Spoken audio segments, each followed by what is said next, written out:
94.9 Good News FM, Good News for the Family. Selamat siang, Good News Family di mana saja Anda berada.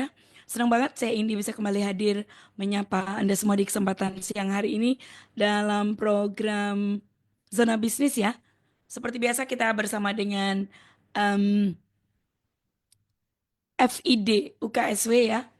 Ini April terakhir kerjasama kita, harapannya nanti berlanjut lagi ya. Sama-sama dulu, sudah terhubung melalui aplikasi Zoom ada Ibu Linda Susilawati SPSI MSI. Beliau adalah salah satu dosen dari FID UKSW. Bu Linda apa kabar? Halo Mbak Indi, kabar baik. Terima kasih. Mbak Indi apa kabar? Sehat, cuman suaranya terdengar lebih merdu aja, lebih merdu Dirinya dari Hong Kong. Serak tepatnya ya. Dan dirinya. kayak gitu ya. Oke, Bu Linda lagi di mana nih? Lagi di Salatiga, kebetulan lagi di UKSW di kantor. UKSW di kampus ya. Ya, Oke, kita mau ngobrol-ngobrol sama beliau ya. Dan senang banget karena kita punya tema yang asik, good vs best. Tapi sebelumnya kita mau kenalan dulu sama em, profil dari yang saya ajak ngobrol ini dulu ya. Belinda cerita sedikit dong tentang latar belakang pendidikan dan bidang keahlian Belinda. Boleh, oke. silakan. Oke Mbak Indi, jadi eh, saya dulu S1 ngambil psikologi, S2 Mhm, juga psikologi, kemudian S3 saya lebih ke social science. mhm. Jadi, tapi dari S1 risetnya selalu tentang perempuan. Oke. Terakhir ini saya sedang studi lanjut. Topik saya tentang bagaimana transformasi di pedesaan itu berpengaruh pada dinamika peran gender yang ada di masyarakat pedesaan di Indonesia. Jadi, Wah, ini bau-baunya Aprilnya tepat di hari ini Kartininya tuh kayak kental banget dong ya. iya, kebetulan kok temanya Kartini juga. Jadi riset saya Aha, terakhir untuk disertasi itu tentang bagaimana apa-apa saja sih transformasi pedesaan selama 30 terakhir di Indonesia, studi kasus saya di Jawa, dan bagaimana kemudian transformasi di pedesaan itu berpengaruh pada relasi gender, aha. kemudian peran gender yang ada di area pedesaan, dan juga bagaimana perempuan-perempuan ini mengalami perubahan-perubahan tersebut dan mempersepsikan perubahan-perubahan tersebut gitu. Gitu Wow, Mbak. ini memang kayak PR besar buat bangsa kita juga ya. Seneng sih kalau ini nih tetap jadi obor buat para wanita berjuang ya. Which is kita ngerti bahwa perjuangan itu nggak berhenti cuma di gender wanita aja ya, Belinda ya. Tetapi ini ada peran institusi juga, kemudian juga em, Betul. laki-laki juga harus ikut ya, karena Betul, kalau nggak, kita juga betul. bingung kalau nggak ada kolaborasi. Cuman ini bukan hanya tentang untuk wanita, eh, dari wanita untuk wanita aja sih ya Belinda ya, tapi Ya, lebih tapi lebih ke semuanya ya. ya betul. Karena kan Yes, kalau kita ngomong mengedukasi wanita itu sama dengan mengedukasi generasi. yes, right, setuju. By the way Belinda, apa sih yang menginspirasi Belinda untuk menekuni bidang ini? Em, Awalnya sebagai pendidik itu saya dulu pada waktu kuliah saya berpikir ada beberapa dosen saya yang cukup inspiratif gitu. Mhm. Dan em, inspirasi dari pengajar-pengajar ini kemudian memberi perubahan bagi saya, termasuk dalam bukan hanya dalam pengetahuan saja, tapi juga dalam pertumbuhan pribadi. Kemudian semakin saya belajar, saya tahu bahwa untuk bisa melahirkan generasi-generasi yang baik itu tentunya semuanya itu semua aspek dalam negara ini tuh harus berinvestasi dalam pendidikan. Ya, Gitu. Gitu. Karena untuk merubah generasi ke lebih baik, untuk generasi yang atas-atas itu sudah semakin sulit berubah. Sudah 50 tahun, 60 tahun semakin sulit berubah karena tempo belajar sudah makin lambat, kemudian sudah hidup sedemikian rupa untuk berubah itu apakah bisa? Bisa, tapi semakin sulit. Nah, yang lebih mudah itu tentunya kemudian kita untuk membantu reshaping the new generations of aha. Indonesia. Salah satunya dengan menginvestasikan waktu, tenaga, dan banyak hal juga ke pendidikan. Gitu. Yes, oke, ini menarik ya kalau ngomongin tentang akademik. Tapi by the way, perjalanan akademik Bu Linda ini tadi dari S1 sampai dengan ke jenjang S2 udah diceritain ya. Jadi ini deh, sekarang ini sedang studi lanjut kah? Betul, betul. Nah, ini dia. Di mana nih Bu Linda studi lanjutnya di S3 berarti ya? Iya, betul. Saya sedang tahap akhir ini studi lanjut Mhm, saya di University of Sydney, Australia. mhm. Tuh. Oke. Nah, ini mungkin boleh diceritain sedikit sih. Em, menempuh sekolah di sana itu em, emang inginnya dari Bu Linda atau ada support tertentu yang mendorong Bu Linda untuk ambil studi lanjut di Sydney? Sebenarnya dua-duanya sih. Jadi Keduanya ya. dua-duanya. Jadi pada waktu itu kan tentunya kita waktu studi lanjut itu banyak berkonsultasi dengan senior-senior yang ada Mhm, gitu, termasuk juga senior-senior yang ada di Fakultas Interdisipliner di mhm. saya di UKSW. Kebetulan di kami ini ada tiga prodi, ada destinasi pariwisata Yes. untuk undergrad-nya, kemudian ada studi pembangunan itu untuk master dan doctoral degree-nya. Jadi Mhm, mayoritas pengajarnya karena kita punya program studi S2 dan S3 juga pasti sudah terlebih dahulu menempuh pendidikan doktoral. Jadi beliau-beliau ini tentunya sudah punya lebih banyak mhm, pengalaman bagi buat kita yang muda-muda ini. Jadi waktu mulai memikirkan untuk studi lanjut, karena kalau untuk dosen kan mau nggak mau pada masanya kan harus melakukan itu, kita minta nasihat-nasihat, masukan-masukan gitu dari senior-senior yang ada di UKSW maupun yang ada di Fakultas Interdisipliner. Eh, dan mhm, kemudian dari situ memberi masukan dalam untuk ketika kita menyusun eh, proposal, mhm, kemudian tips-tips juga untuk mencari beasiswa dulu apa yang perlu yang dilakukan dalam ketika mencari mhm, beasiswa dan segala macam. Kemudian waktu itu saya melalui salah satu senior yang ada di UKSW itu em, menghubungi salah satu dosen di University of Sydney. Tapi di samping mhm, itu saya juga apply ke beberapa universitas lain yang mhm, sekiranya topik saya ini bisa ada nih pembimbingnya yang sesuai. Karena kan kalau kita S3 kita cari dulu dosen pembimbingnya yang mhm. sesuai dengan topik ini yang mana gitu. Jadi akhirnya saya dengan bermodalkan proposal itu dan juga kurikulum vitae kemudian saya daftar ke beberapa universitas yang ada nih peneliti-peneliti senior yang kira-kira bisa jadi eh, Terus peluang bingung. betul jadi dosen Mhm, pembimbing. Akhirnya saya dapat balasan waktu itu dari tiga orang gitu. Salah satunya tuh ada dari the University of Sydney. Nah, kemudian saya periksa lagi karena beliau responnya paling cepat. Yang kedua, eh, kampusnya bagus, masuk dua mhm, puluh besar dunia. Kemudian yang ketiga itu salah satu kampus yang masuk dalam list untuk didukung beasiswa. mhm.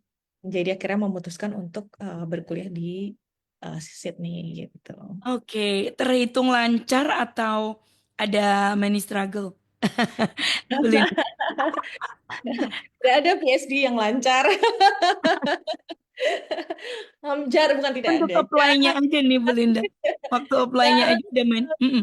Nggak ada yang jarang, lancar ya? jarang sekali. Mungkin ada Iya. satu dua, tapi Yes. not that I know of. Yes. Tapi itu yang jadi cerita ya justru ya. Iya nggak Itu sih? jadi teman-teman pasti punya Mm. strugglingnya masing-masing Yes. setiap menempuh PhD. Kebetulan saya strugglingnya udah dimulai dari awal karena COVID waktu itu. Nah, ini boleh ceritain nih. Tapi Ya, sebelumnya mungkin cerita dulu deh perasaannya mendapat kesempatan bisa studi lanjut di Australia. Nanti boleh ceritain strugglingnya juga karena COVID juga. Silakan nih, Bu Linda. ya. Jadi sebenarnya waktu oke dapat beasiswa terus kemudian dapat sekolah di Australia bersyukur banget ya karena maksudnya Mm. bisa berkuliah tanpa perlu memikirkan biaya, didukung 100% secara finansial di Mhm. kampus memiliki reputasi yang baik dengan dosen pembimbing yang sangat baik juga. Jadi sebenarnya bersyukur sekali. Cuman pada waktu itu apesnya ketika mulai langsung COVID. Jadi saya berangkat itu sempat tertunda setahun, kemudian akhirnya memutuskan waktu itu karena Australia bordernya yang salah satu yang paling lama ditutup. Jadi Mhm. negara-negara lain udah bisa masuk, Australia belum bisa masuk. Mhm. Kira memutuskan karena apa namanya ada ketidakpastian gitu, akhirnya memutuskan untuk em, mulai kuliah online dari Indonesia. Nah, Mhm. tentunya kalau Mbak Indi pernah ngalamin dulu waktu COVID, kerja dari rumah itu sangat challenging ya, Mbak. Yes, at first ya, Apalagi kayak kemudian bisa menikmati, tapi setelah sekian lama oh, kan, yang pertama betul, tuh pasti sangat challenging. Tuh, apalagi perempuan ya. ya, karena Betul, perempuan memiliki beban beban care work-nya itu sangat beragam. Sehingga setuju. bagaimana mumpung hari Kartini, jadi kita bahas Ya, itu. betul. Iya, ya, betul, setuju. Jadi karena perempuan itu care work-nya sangat bervariatif, jadi challenge-nya juga lebih Ah, bervariatif. Kemudian perbedaan jam juga jadi kendala. mm, Terus kemudian fasilitasnya juga saya jadi nggak bisa akses sepenuhnya. Kalau mm, itu akhirnya tapi puji Tuhan ya dengan dukungan banyak pihak akhirnya ya terlalui juga. Kemudian mm, pada waktu itu sedang uji coba kurikulum di kampus saya, jadi mahasiswa PhD yang tadinya hanya eh, fokus ke dalam penelitian aja harus ngambil mandatory courses dengan mm, yang beda, tugas yang berbeda kayak gitu. Nah, uji cobanya cuma 2 tahun, habis itu di cancel juga kurikulumnya. Jadi challenging terus. Kemudian pengambilan data saya juga harus tertunda begitu karena balik lagi nggak bisa ngambil data karena COVID. mm, Jadi harus mundur 1 tahun pengambilan datanya padahal kuliah sudah dimulai. Karena waktu itu serba nggak pasti ya. Maksudnya kalau nggak dimulai sekarang, waktu itu pikir oke mulai sekarang mungkin pas ngambil data udah bisa, ternyata belum. Jadi akhirnya mm. ya, banyak banyak tantangan-tantangan ketika kuliah gitu. Ya, luar biasa emang.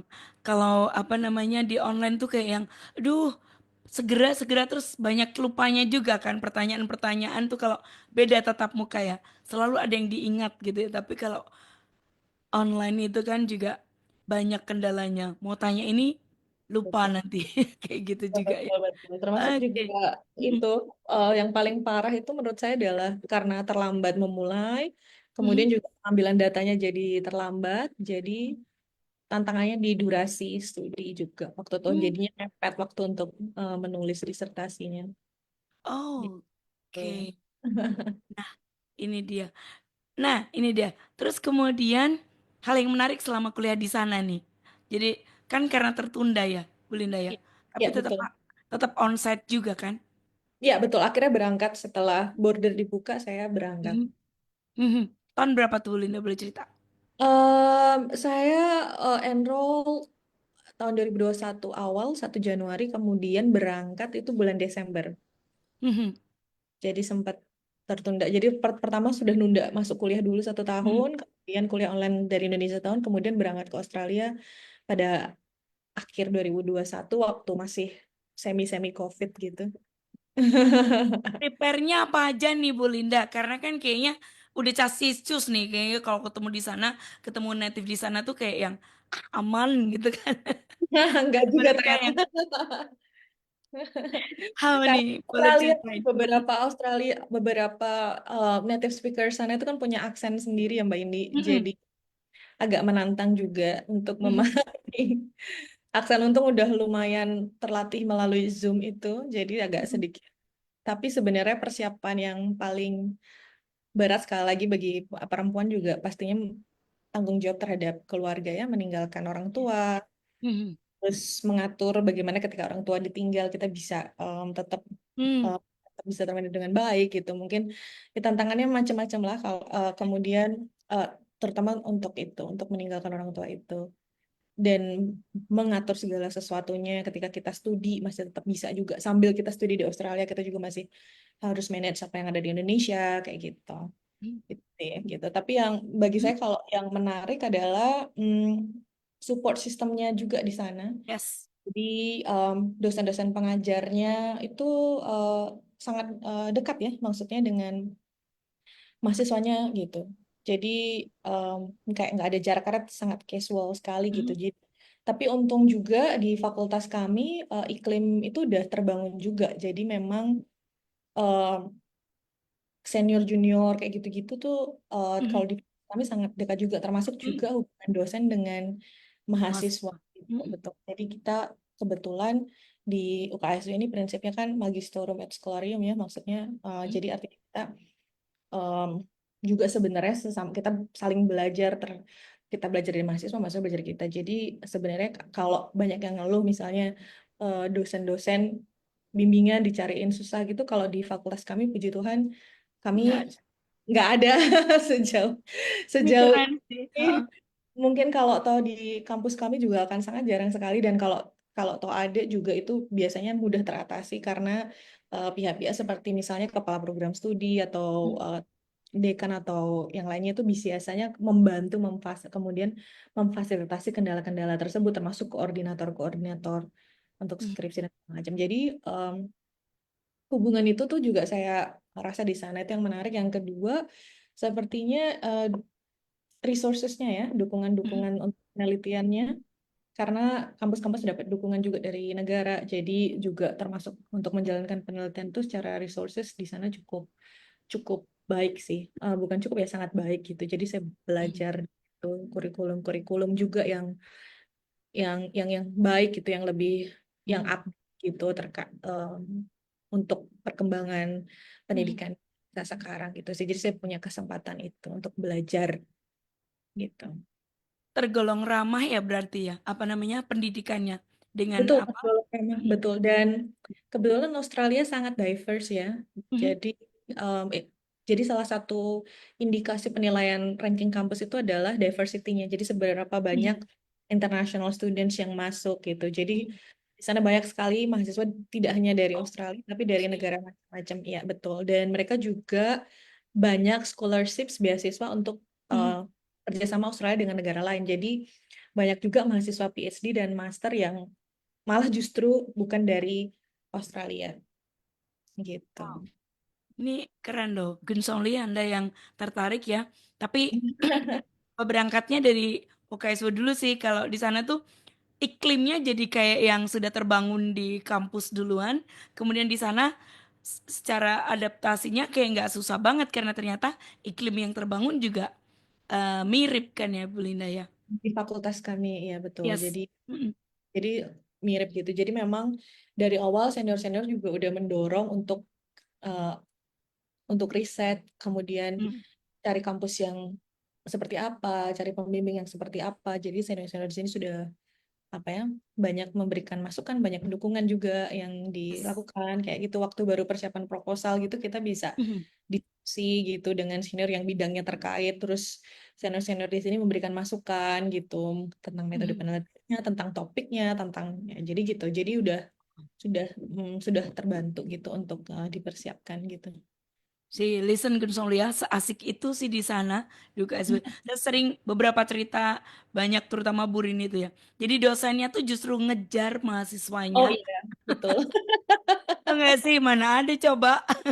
Di mana-mana udah mahasiswa kejar dosen. Kalau ini dikejar. Harus Betul. sampai Jadi kapan lagi bimbingan segala macam betul, tuh. betul, Wow. betul, Mbak Bibi. Iya, iya, Jadi iya. kamu Mm. kejar-kejar mahasiswa untuk bimbingan gitu, kurang Eh, eh. lebih. Terus kemudian mahasiswanya ngilang. Gimana coba ini dosen bisa Ternyata saya seperti di ini? sana juga dikejar-kejar kalau nggak kumpul materi sama juga ternyata. Iya. Well, sedikit cerita tentang Bu Linda ya. Studi lanjutnya di sana seperti itu. Oke, by the way Bu Linda, em, mulai mengajar di UKSW kapan nih? Khususnya di Fakultas Interdisiplin ya. Iya, Langsung langsung di situ kan ya, waktu pertama kali ngajar. jadi waktu saya ngajar pertama kali itu saya pertama sebagai asisten dosen dulu, Oh, kemudian dosen tidak tetap dulu. Nah, kemudian mm-mm, baru menjadi dosen tetap saat masuk ke Fakultas Interdisiplin itu mm-mm, tahun 2019. Itu di Fakultas Interdisiplin.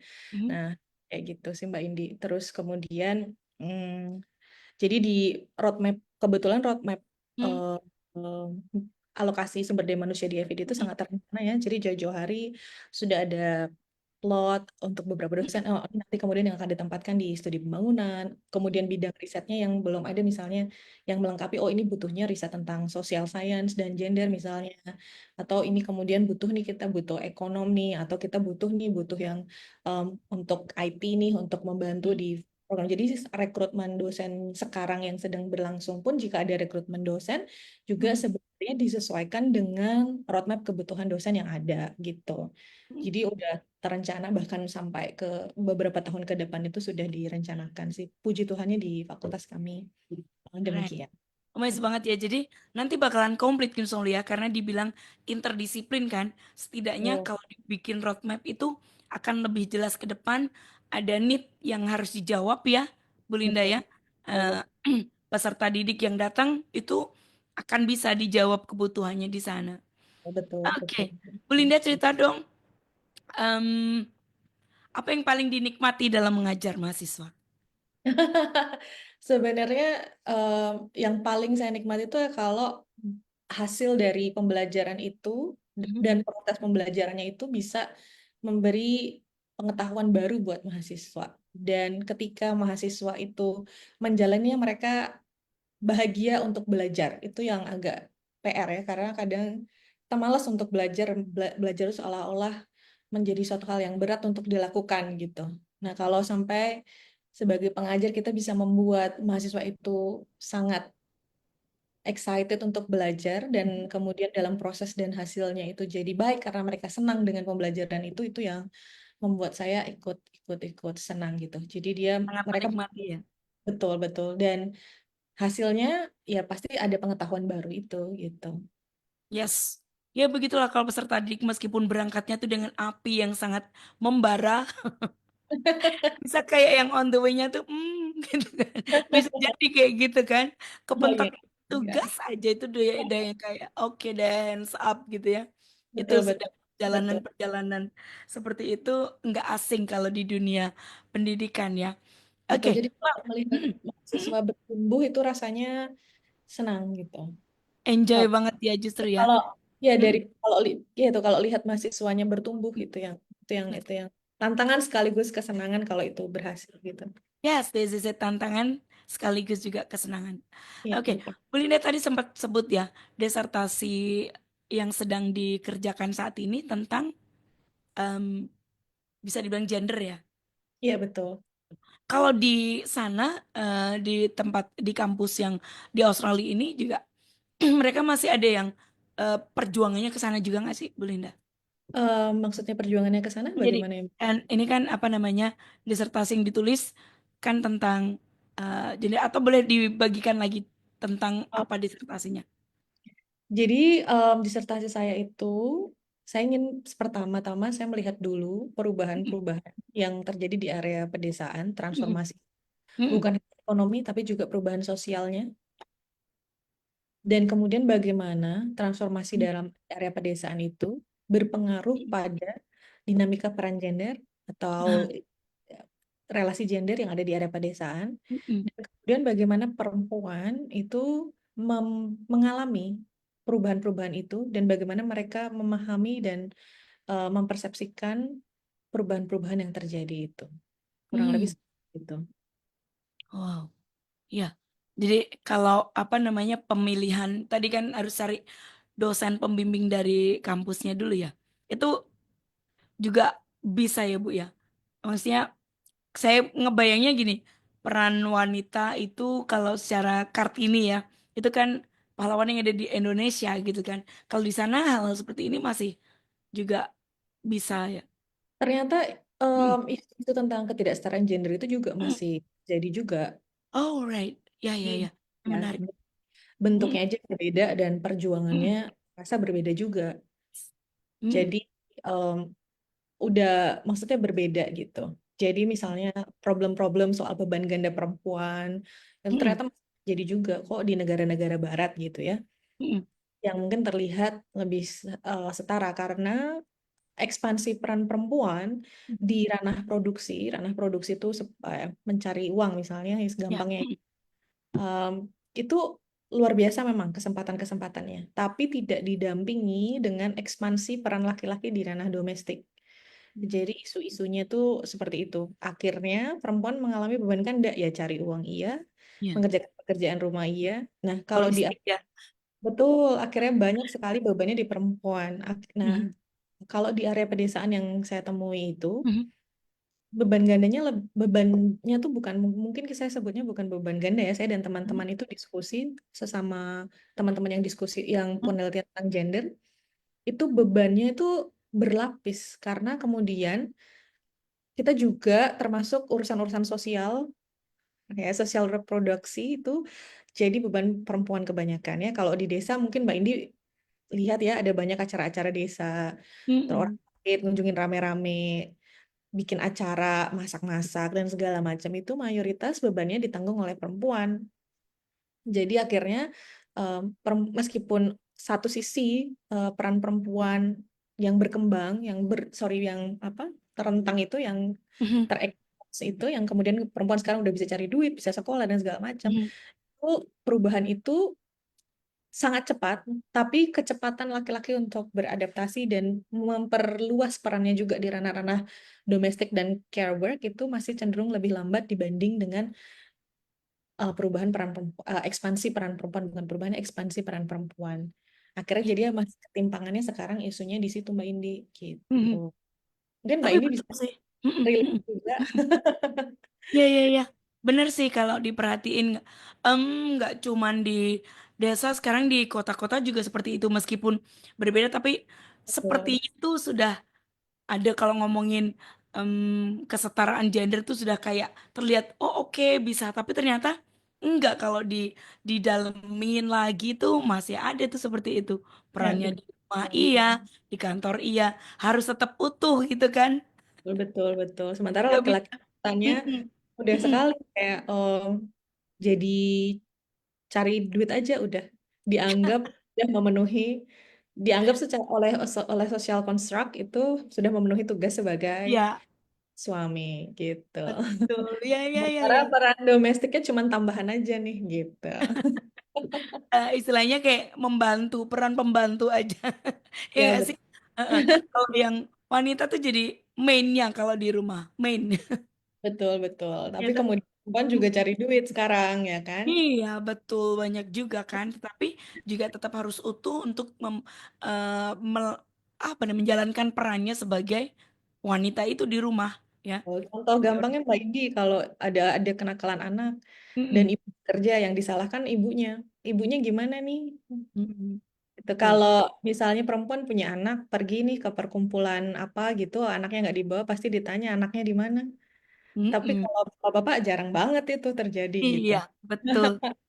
Hah, betul betul setuju. Kalau mau dijawab seperti apa, kayaknya pasti akan ada apa sih namanya, intimidasi smooth gitu ya. Nggak Betul. dibawa anaknya kayak gitu mau. Iya Anak bener. ditinggal gitu kan. Kalau Hmm. bapak-bapak nggak pernah dibilang kok anaknya ditinggal ya kan. Jadinya ya Ya, bukan sudah mungkin ada seharusnya aja gitu ya, ya, Bu. ya betul. Seolah-olah tugas perempuan itu seolah-olah tugas untuk membesarkan anak itu menjadi tanggung jawab perempuan secara penuh gitu. Padahal kan sebenarnya membesarkan anak itu kan harusnya tugas berdua begitu. Hmm. Oke, Gitu. yes.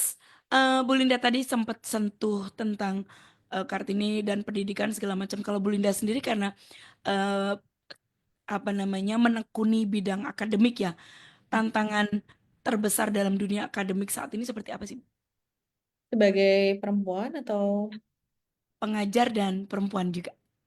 kalau sebagai pengajar gini, Mbak Indi, jadi ini sebenarnya sudah isu secara global juga, bukan di, Oke. di Indonesia, sorry bukan Mm-mm. global ya, Mm-mm.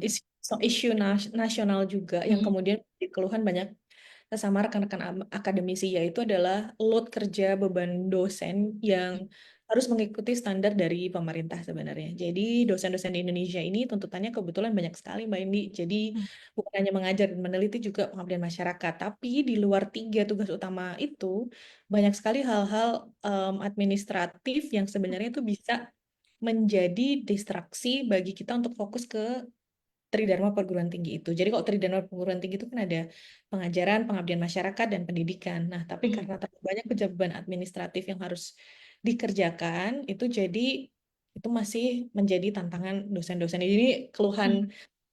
nasional. Jadi kalau Mbak Indi buka Twitter, buka apa itu Ah, mayoritas dosen banyak akan yang kayak itu gitu. mengenai beban administratif itu sih tantangannya sebenarnya. Kalau Mm. jadi balik lagi tantangannya juga secara sistem. Kalau tadi eh, perempuan tantangannya secara sistem juga, itu kontribusi pemerintah juga juga turut memperburuk situasi ketimpangan itu. Dari sisi dosen juga ada tantangan seperti itu Mbak Indi. Kalau misalnya tadi ngomongin, balik lagi ngomongin ke riset saya tadi, misalnya Mhm. dari pemerintah itu programnya rata-rata pemberdayaan perempuan. Nah, saya kemudian kemudian perlu direnungkan lagi, apakah perempuan sudah apa masih perlu diberdayakan lagi gitu ya. Sementara apakah mungkin ini waktunya memberdayakan laki-laki untuk masuk ke ranah domestik gitu ya. Atau untuk mengurangi Setuju, beban perempuan. setuju. Nah, Transgendernya tentang keperan berarti ya. Wow, jadi apakah jangan-jangan program pemberdayaan ini udah waktunya berubah ke Salah pemberdayaan? ngomong saya transgender. Bukan transgender, gender maksudnya kesetaraannya. Iya, Kesetaraan betul. mesti ke lebih ke peran domestik laki-laki ya. Betul, Mbak ini. Jangan-jangan seperti itu. Nah, kalau dari dosen juga secara sistem, Mbak, Mm-mm. yang menjadi tantangan gitu. Mm. Apalagi sebenarnya tantangan kalau sebagai dosen perempuan juga sebenarnya tantangannya kurang lebih mirip Mhm. dengan perempuan-perempuan lain yang menjalani peran ganda ya sebagai Mhm. sebagai apa yang ikut-ikut mencari pendapatan juga Ya. secara sosial sebenarnya kita mendapatkan apa ya tuntutan sosial di mana perempuan Mm. seolah-olah harus menjadi istri yang baik, ibu yang baik gitu. Mm. Tuntutan masyarakat yang cukup besar di situ. Jadi kalau misalnya pemenuhan-pemenuhan itu juga Mbak termasuk Ya, gitu. setuju. Meskipun kalau sekarang kita lihat beberapa mungkin ada banyak pria yang juga apa istilahnya telaten dalam urusan domestik ada, Betul, tapi betul, betul. masih sedikit ya prosentasenya belum bisa dibilang 10-20%. Belum bisa ya Saya nggak tahu angkanya, tapi makanya tadi saya kayaknya. sampaikan Mm-mm. kecepatan ekspansi peran perempuannya itu tidak tidak sebanding dengan kecepatan ekspansi peran laki-laki. Jadi ekspansi Yes. peran laki-lakinya pelan-pelan, tapi dengan itu kita masih punya harapan ke Mhm. depan mungkin juga ekspansi peran laki-lakinya akan sampai juga di level yang sama. Semoga ya Mbak Indi. Yes, amin, amin, amin. Ini karena kan apa namanya, Bu Linda juga lagi tulis disertasi itu, dan kalau itu banyak nanti diakses, dilihat ya, nanti bakalan bisa ketahuan nih ya, orang-orang akan seneng terlihat di sana, sehingga nanti akan ketemu di titik yang sama tuh ekspansinya. Semoga Amin. banyak juga peneliti-peneliti pendahulu yang sudah Ah, mengkritik hal yang sama juga Mbak Indi. mhm, Secara dari sisi banyak hal gitu. Udah mhm. banyak sekali yang menyampaikan kritikan. Jadi semoga Iya, semakin banyak lagi yang mhm. memberikan masukan untuk hal ini. Jadi Ya. ibaratnya perempuan-perempuan ke depan bisa lebih bernafas ya Mbak Indi. Amin, amin, itu dia ya. Oke, well, Bu, kita ke tema ya. Mungkin Ya, bisa dijelaskan sedikit apa sih arti dari FID good vs best. Nah, oh, oke. Jadi em, sebenarnya kalau saya mau bilang sebenarnya kalau teman-teman di sini, rekan-rekan di sini mhm, kalau orang bilang oke memberikan yang mhm, aja tuh cukup gitu tapi mhm, mereka merasa bahwa nggak cukup good aja tuh nggak cukup ternyata kita bisa memberikan yang terbaik kok jadi yang baik itu bisa dilakukan tapi daripada memberikan yang baik saja mereka memberikan yang terbaik gitu sebenarnya mhm. itu yang prinsip yang eh, rekan-rekan saya yang saya lihat di rekan-rekan saya ini selalu lakukan gitu. Yes. Untuk mahasiswa, untuk pengabdian Mhm, masyarakat, untuk penelitian, bahkan juga untuk memberi dukungan kepada junior-junior gitu. Sebenarnya kan bisa nih beberapa senior ini sebenarnya nggak perlu juga sebenarnya misalnya mhm. membantu saya untuk kasih masukan di proposal riset saya. Sebenarnya kan bukan suatu kesalahan jika itu tidak dilakukan kan, Ya, tapi betul. mereka memilih memberikan senior-senior saya ini istilahnya ini Mbak ini taking extra miles gitu. Taking extra miles. Nah, termasuk juga dalam eh, membantu perkembangan mahasiswa. Juga saya Mhm, melihat eh, dosen-dosen di kami ini dengan segala kendala dan tantangan yang tadi saya sebut ya mhm, Mbak, mhm. yang dihadapi dengan beban kerja yang luar biasa, masih berusaha untuk memberikan yang terbaik gitu, Mbak Ya, Indi. Semampunya itu yang mhm. terbaik. Jadi makanya mahasiswanya nggak datang, mereka yang kejar-kejar. Terus kemudian kita berusaha secara kurikulum kita mengembangkan kurikulum-kurikulum yang bermanfaat bagi mahasiswa, kayak gitu. Kita misalnya contohnya praktek-praktek magangnya, kemudian kita banyak kegiatan-kegiatan juga yang memfasilitasi perkembangan mahasiswa.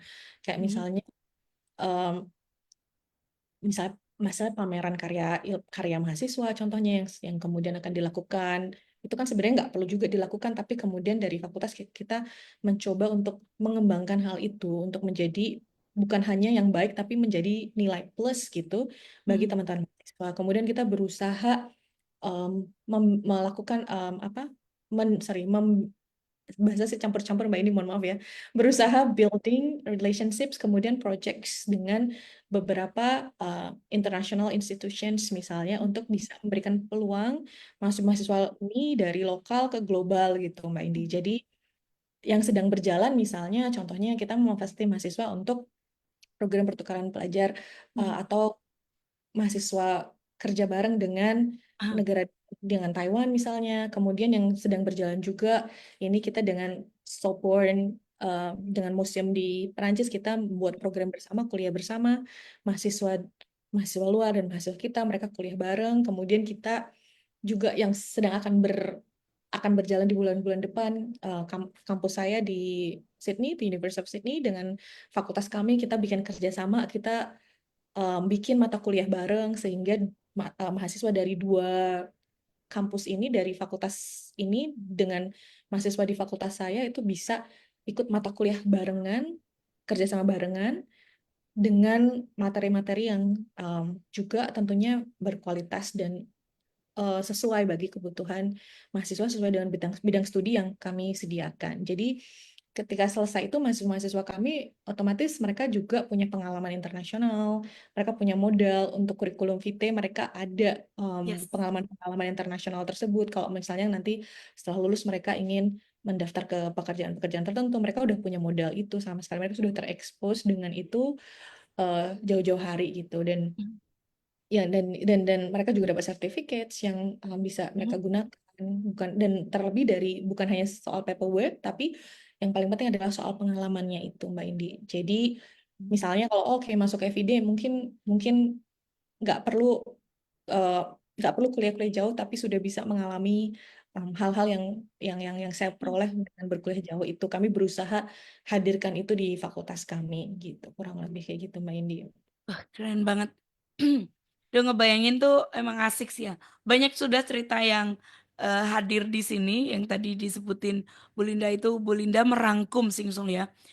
Kenapa alasannya good vs best itu memang kayaknya good itu lawannya dari best ya. Bukan Bisa sih, sebenarnya Mbak. bukan ya.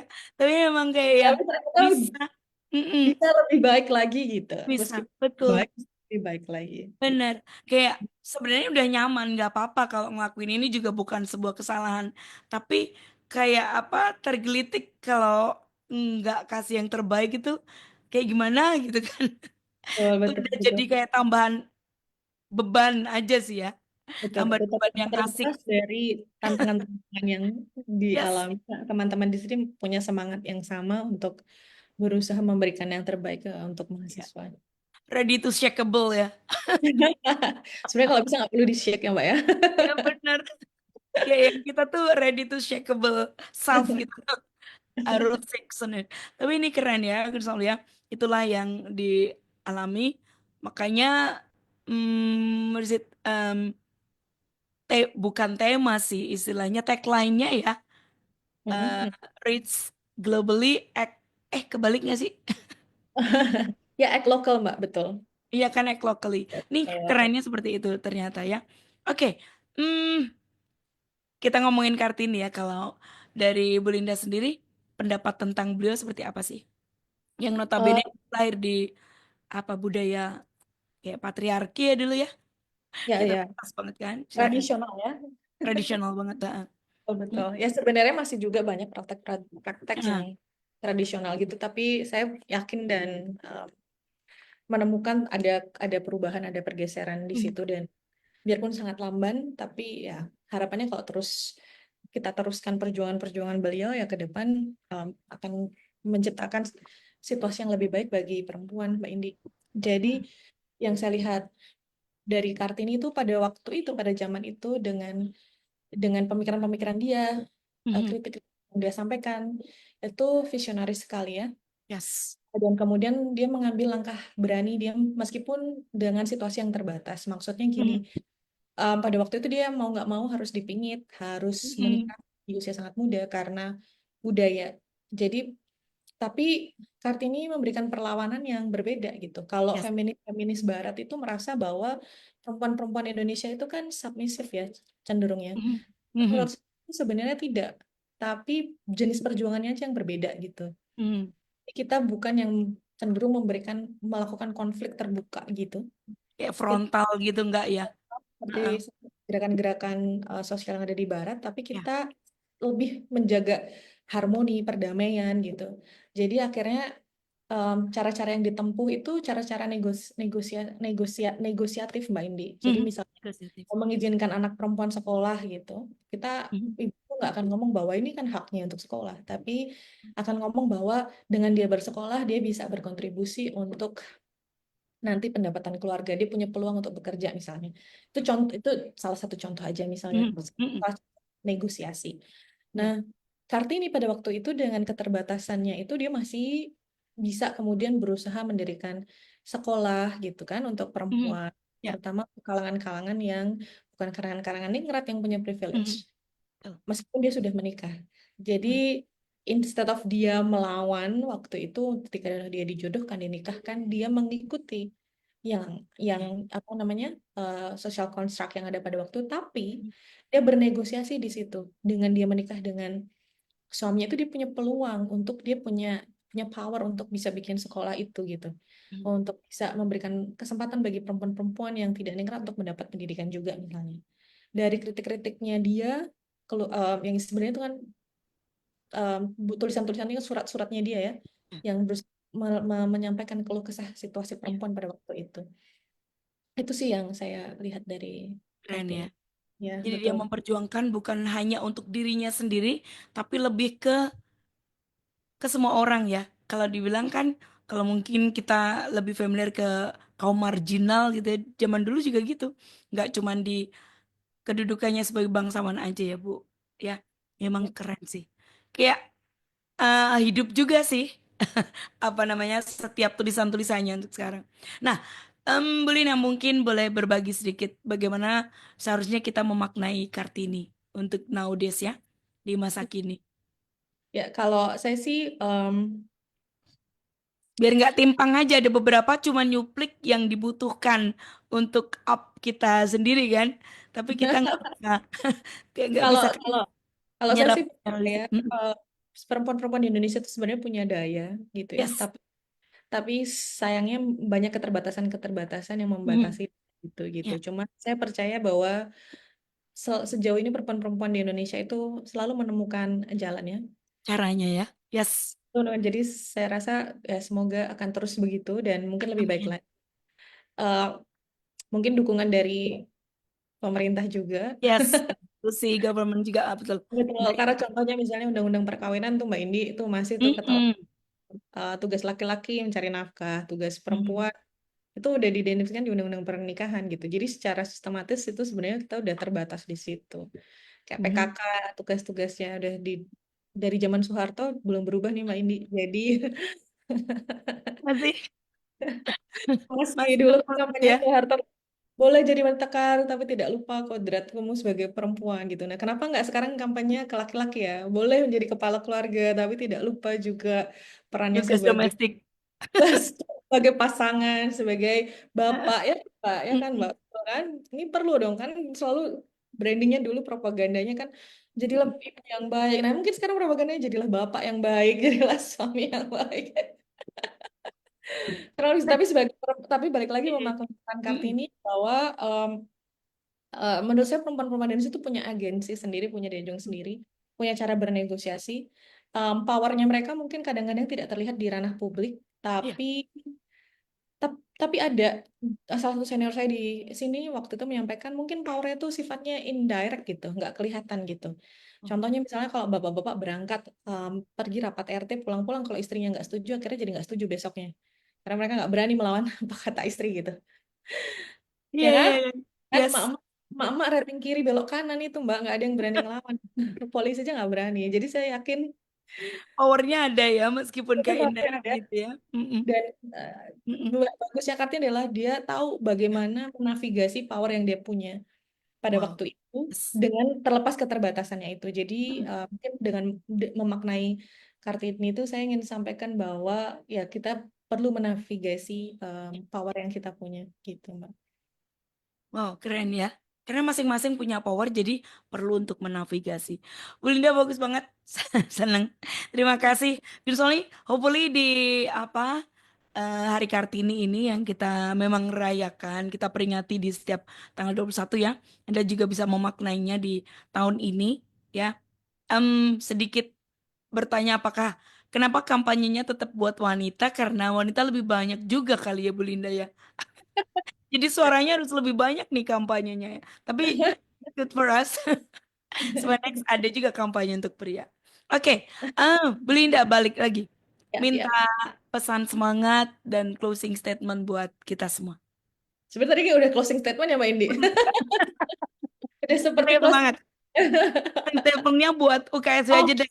nah, ini Buat sebenarnya yang terkait ingin dengan gabung. pendidikan perempuan juga gitu. Yes. Kalau Oke. saya lihat kemarin itu lucu banget ada pengalaman lucu Mbak waktu Ah, kita kan ada namanya completion ceremony buat international students yang sedang kuliah. Kemudian pada waktu itu hanya dua mahasiswa PhD saja yang dari Indonesia yang pada periode itu completion ceremony di kampus saya. mhm, Keduanya perempuan. Nah, waktu itu ada salah satu bapak delegasi itu saya bilang, Bapak ini PhD-nya cuma dua dan dua-duanya perempuan loh Pak. Nah, instead of bangga, Bapak malah bilang, waduh berarti ini butuh pemberdayaan laki-laki nih. Saya rasa itu pemikiran yang salah ya Mbak, karena 20 tahun lalu itu mungkin hampir semua mahasiswa PhD itu laki-laki. Nah, mhm, nah, sekarang lebih banyak mahasiswa PhD perempuan. Artinya apa? Semakin banyak perempuan ini keeping up dengan ketertinggalannya dulu, semakin banyak perempuan yang kemudian uh, menempuh pendidikan tinggi. Jadi saya mau encourage juga untuk teman-teman perempuan gitu, mhm, karena pendidikan itu jadi modal kita sebagai perempuan ya untuk berdaya. Salah satu tools yang paling besar. mhm, Nah, kayak misalnya waktu penelitian saya di desa itu ada tiga kepala desa perempuan misalnya. Em, di antara tiga itu cuma satu yang paling didengar. Dan ketika saya tanya ke bapak-bapak itu kenapa? Karena mereka berasumsi bahwa oh karena si ibu ini pendidikannya ini gitu. Kita aja cuman SD ibu ini. Jadi saya percaya bahwa ibu ini mungkin lebih tahu dari saya. Jadi menurut itu jadi perempuan itu untuk bisa didengar suaranya aja gitu tuh perlu modal yang lebih dibanding laki-laki gitu. mhm. Kalau laki-laki mungkin nggak perlu sampai berjuang seperti itu. Jadi saya mau encourage juga teman-teman perempuan yang sedang memikirkan, oke kita mau terutama ini sekarang mungkin mahasiswa-mahasiswa Mhm. anak-anak sekolah yang mau ambil S1 atau anak-anak teman-teman S1 yang mau ambil S2 untuk encourage untuk berani mengambil langkah-langkah ini sebagai uh, model kita itu untuk Yes. berdaya gitu. Jangan Ya, jangan khawatir. mhm. Yes. Menjadi salah satu tools ternyata ya untuk kita berkembang. Bu Linda, thank you banget sudah apa namanya berbagi di siang hari ini. Terima kasih buat waktunya. Good News Family seperti biasa kami selalu rindu apa yang kami hadirkan dalam perbincangan singkat dan berbatas waktu ini belum jadi sesuatu yang bermanfaat untuk Anda. So finally saya Indi dan juga Ya, saya Linda. Terima kasih untuk banyak. Good News FM bisa listen for you at 94.9 Good News FM. Good news for the family.